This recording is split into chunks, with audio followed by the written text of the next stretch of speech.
Welcome back to the channel. We are here March 15th, and this is going to be the breakdown for Draftkings Slate on Tuesday for March 16th, 7-game slate.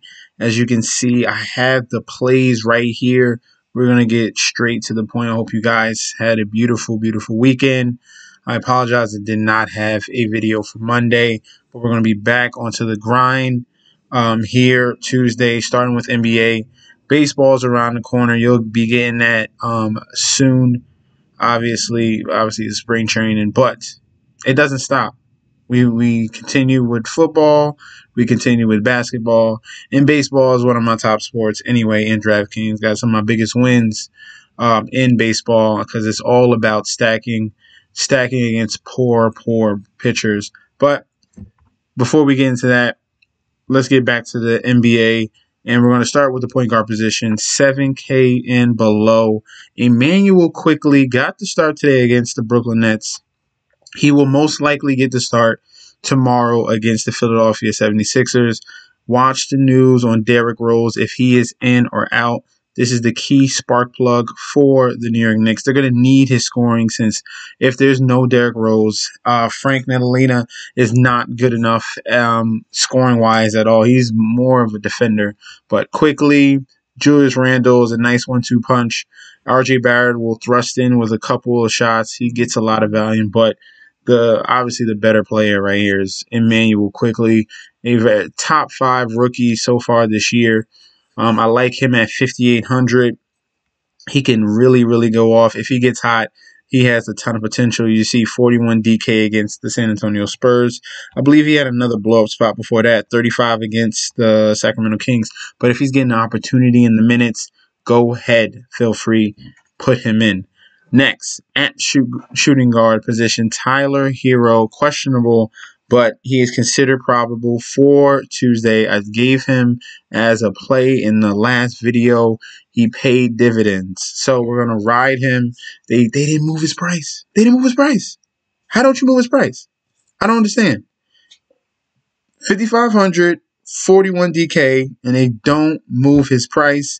He's going against literally one of the worst teams in the league in the Cleveland Cavaliers. Obviously, you can be scared if it's a blowout, but who's going to be doing the blowing out? It's a tough team anyway. They struggled against the Orlando Magic. They only won, like everyone is out for Orlando Magic. They just have Vucevic, and they only won by 5. Don't be scared of the blowout. Tyler Hero is too cheap. He should never, ever be 5K, and you're going to keep playing him. You're going to keep playing him until he gets well over 6K. 5,500, Tyler Hero. That's a lock. I'm expecting another 40 DK performance from him. Kyle Kuzma, you got to ride these Lakers, man. With no AD, you got to ride the Lakers. You got to ride Kuzma, you got to ride Schroeder, and you got to ride Montrezl Harrell. All right, 6K Kyle Kuzma is too cheap. You got back-to-back 40 explosions, 25-13 in one game, 24-13 in another. 3-point shot is very key with him. The volume is there, 10 for 20, 8 for 18. You have to play it. Why would you say no to 40 DK? Especially against Minnesota, who has no defense.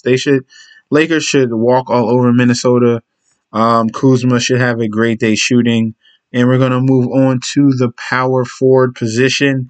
Now, I do not know how to say this man's name. Pokuskevsky. How you say this man's name? I don't know how to say his name. His name is Pokey. We're going to play Pokey. At 4,400, the Oklahoma City Thunder are dealing with some injuries, and Pokey has stepped in. Darius Bazley is going to be out. Al Horford is going to be out tomorrow. So these two bigs that are going to be out is going to leave minutes for Pokey to come in and start laying some threes. If he is shooting the ball well, he's going to end well. So as you can see, the game against Dallas, he shot the three ball decently, got you 32 DK. He shot the ball decently against Memphis. Well, not decently. He shot better, well over 50%. 48 DK. The potential is there. He's a big body. They're going to need him going up against the Chicago Bulls and Wendell Carter and Otto Porter Jr. and Thaddeus Young and Louis Markkinen. They're going to need his body And to stretch the floor, Pokey, I like him at 4,400. If he's getting the starter minutes, which he should because the injuries are there, put him in. He can almost be a lock. That's a lot of trust there. But between him and Isaiah Roby, you can bounce, switch up your lineups with those two guys. Next, at the guard position, dual eligibility, Kobe White. I like this game. I like the SGA side with him, and I like the Levine and Kobe White side with the Chicago Bulls. This should be a nice game. And he had a field day the last time he faced the OKC Thunder. 44 minutes. They were banging out 22 points, 9 rebounds, 7 assists. A very nice performance. We haven't seen a big blow up game from Kobe White in a little bit, and that's why his price has dropped all the way to 6,300, where he doesn't belong. The last time he was 6,300, he got 38 DK. So I'm hoping for a similar situation where he gets too cheap, he has a good game, and then he rises back up. And this is definitely a game he can expose OKC. They're dealing with some injuries right now. I don't think Maladon is playing. I don't think Lugens Dort is playing. Watch the news, okay? Remember, rotoworld.com/NBA. They will give you the up-to-date news. And Kobe White at 6,300 is too cheap. Very explosive young guard for the Chicago Bulls. And then last but not least, I spoke about him a little bit earlier. I said ride the Lakers. They're going to be on a back-to-back. But if ever Montrezl Harrell gets 30 minutes, you 100% lock him in. It does not matter. He's too active of a big, very explosive on the boards, great scorer in the low post. 33 minutes against Sacramento, 45 DK, 32 minutes against Indiana Pacers, which more of a banger type game. He had to deal with Sabonis and Miles Turner, so that's understandable why his rebounds went a little bit down. But this should be an easier matchup. Minnesota is not a very good shooting team. Cat is there, but he's not a great defender. Montrezl Harrell is a good offensive scorer, and he should exploit that matchup. 34 DK points in that. Did they face him before? They on these splits? Yes, 25, but that was in limited minutes, so you already can see it. Well over a point per minute. 18 minutes, he averaged 25 DK. Imagine if he had 30. This is a 50 bomb right here. Put him in your lineups, Montrezl Harrell at center. And let's see if the value is a little bit different from site to site. We're going to go check FanDuel. Kobe White is 5,900 compared to 63. So you get better value on FanDuel here. Emmanuel Quickly is 5,200. I think they boosted him up just a little bit. He's 58, on DraftKings. So far, FanDuel with this core is much more affordable on FanDuel. Tyler Hero is 62, and then he is 55. You want to go with Tyler Hero on DraftKings.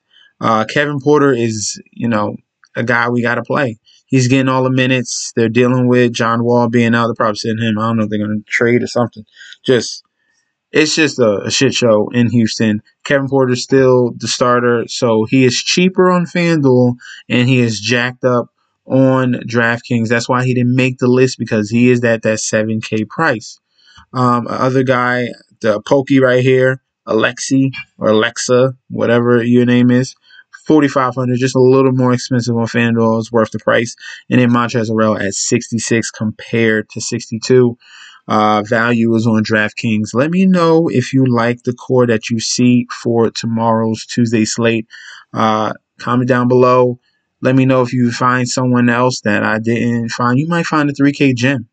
With the news coming out tomorrow, we will see. Thank you guys for tuning in. Follow me on Instagram and Twitter, MSNHD. Let's keep pushing to 300. We are almost there. I'll see you guys tomorrow, and peace out.